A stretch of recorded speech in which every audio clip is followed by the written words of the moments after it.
I'm joined now by Kimberly Brown Pellum. She's an assistant professor of history at Florida A&M University.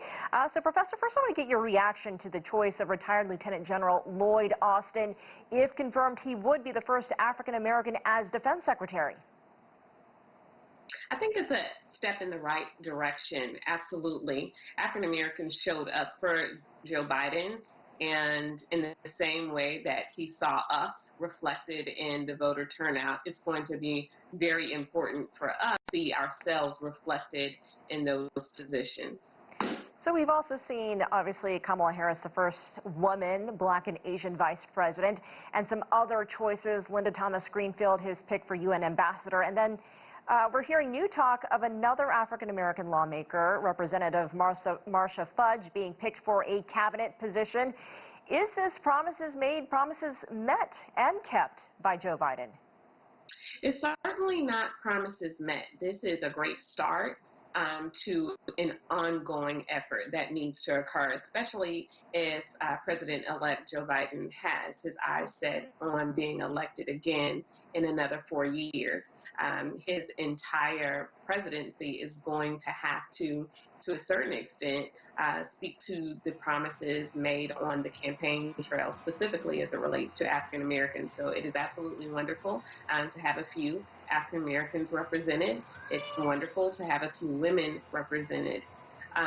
But what will be most substantial is to see how he sustains his commitment to diversity over time.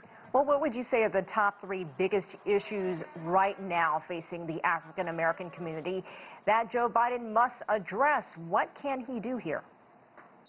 Well, certainly the same things that have always impacted African American life, unfortunately, impact them now because the United States has failed to do anything about it since the end of slavery.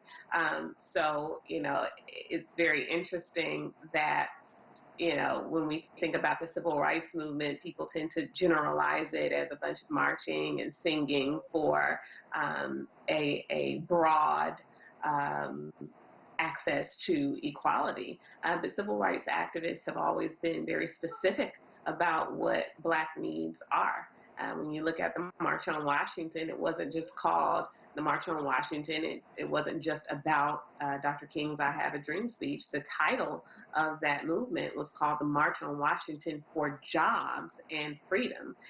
So the needs of African Americans were outlined there. African Americans need access to capital.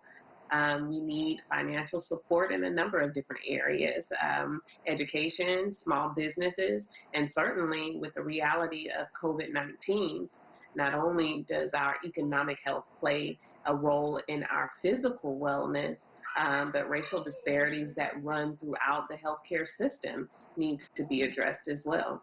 What about criminal justice reform and all of what we've seen over the last several months here in the United States with police and defunding the police and that movement? Is there anything on the immediate side that Joe Biden can do there? Absolutely. He can start to take a serious look at legislative policies around criminal justice, or as many activists choose to call it, the criminal injustice system in America, the ways in which police are able to go into the home of a sleeping healthcare worker, end her life, and nobody pays for it.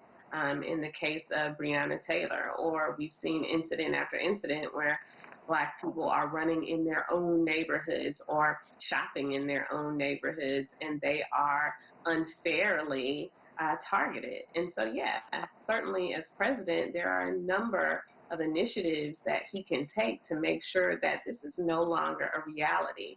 And I think only time will tell to what extent he's going to take that kind of thing seriously.